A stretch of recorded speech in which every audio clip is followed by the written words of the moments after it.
When I was in elementary school, I did a book report on a famous figure. And I don't know why I chose this, but I chose Lucky Luciano, 1897 to 1962. He was a famous mobster, and actually interesting, he mentored under a Jew. But this Lucky Luciano was a crime figure, organized crime. I actually know why he got the name Lucky. He was once going through a motorcade, and they tried to assassinate him, and he luckily survived and got the name Lucky Luciano. What does this have to do with us?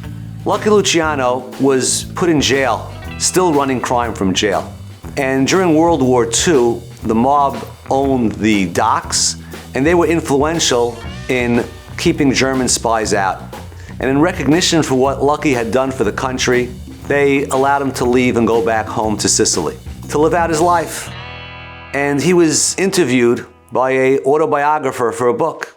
And they asked him, Lucky, if you have one takeaway from your life, what do you want to share? And he thinks for a moment and he says, it takes the same energy to make a legal dollar as an illegal dollar. He meant to say was, I went through my life running organized crime. I was a brilliant man. I knew how to control all those things. I could have run a Fortune 500 country for the same money. I didn't have to do it illegally. You can make the legal dollar with the same efforts of the illegal dollar. This is actually a lesson in bitachon that Beit HaLevi brings down, that don't think that by cutting corners, you're going to make more money. HaKadosh Baruch Hu decides the money you're going to get, and legally, illegally, you will get exactly what you deserve. And this is an important lesson. The same goes for worldly pleasures. We can't take worldly pleasures that we're not deserving of. Any worldly pleasure you take is coming out of your worldly pleasure bank. So you think, oh, I looked at something I shouldn't look at. I observed something I shouldn't see, and I gained on the deal? No, you just took it out from another pocket.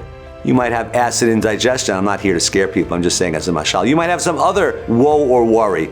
You can't gain from the illegal dollar. And therefore, when you control yourself, don't think you're losing out. Every time you control yourself, you're going to get it someplace else. And not only going to get it someplace else equally, because otherwise it would pay to sin. No, you're going to get even more. That's the Mishnah in Pirkei Avot, weigh the reward of the mitzvah towards its loss, which means a mitzvah has a loss. It's painful to control yourself sometimes. You're losing out when you control yourself. But the reward has to be more, because otherwise crime would pay. And that's Lucky Luciano's ultimate lesson. Crime doesn't pay. The illegal dollar, you could have done it legally. And all the things we do to chase worldly pleasures, do it legally and you'll be ahead.